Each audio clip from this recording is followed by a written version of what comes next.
நீங்கள் புதுசாக investment start பண்ணும்போது அதுவும் பர்டிகுலராக மியூச்சுவல் ஃபண்டில் ஒரு இன்வெஸ்ட்மெண்ட் ஸ்டார்ட் பண்ணுறீங்க அப்படின்னா நீங்கள் இந்த விஷயம்லாம் கண்டிப்பாக தெரிஞ்சிருக்கணும். அதாவது நீங்கள் வந்து ஒரு ஃபண்டில் வந்து இன்வெஸ்ட் பண்ண போகிறீங்க. நல்ல ஒரு 2-3 ஃபண்டு நான் வந்து சூஸ் பண்ண போகிறேன் அப்படின்னா ஃபண்டு ஏ, ஃபண்டு பி, ஃபண்டு பின்னு இருக்குது. நான் வந்து பேங்கிங் செக்டாரில் இன்வெஸ்ட் பண்ண போகிறேன்னு முடிவு பண்ணி நீங்கள் இன்வெஸ்ட் பண்ணுறீங்க. ஃபண்டு ஏ வந்து இன்வெஸ்ட் பண்ணுறீங்க. அதோட பேங்கிங் செக்டாரில் பார்த்தீங்க அப்படின்னா அவங்க எஸ்பிஐயில் வந்து 20% வந்து இன்வெஸ்ட் பண்ணியிருக்காங்க. பி பார்த்தீங்கன்னா அவங்களும் எஸ்பிஐயில் வந்து 20% இன்வெஸ்ட் பண்ணியிருக்காங்க. சின்னு பார்த்தீங்கன்னா அதுவும் வந்து எஸ்பிஐயில் 20% இன்வெஸ்ட் பண்ணியிருக்காங்க.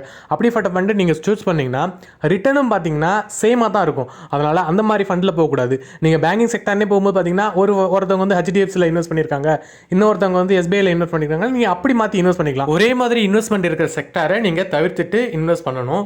நம்ம இப்போ 4ஆவதாக இருக்க போகிற மியூச்சுவல் ஃபண்டை பற்றி நம்ம பார்க்கலாம்.